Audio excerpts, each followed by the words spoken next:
fair eyes, the mirror of my mazèd heart.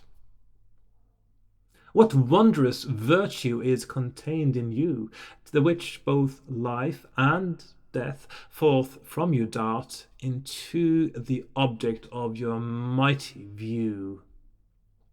For when ye mildly look with lovely hue, then is my soul with life and love inspired.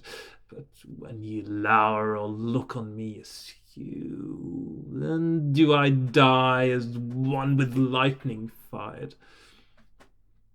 But since that life is more than death desired, look ever lovely as becomes you best, that your bright beams of my weak eyes admired may kindle living fire within my breast. Such life should be the honor of your light, such death the sad example of your might.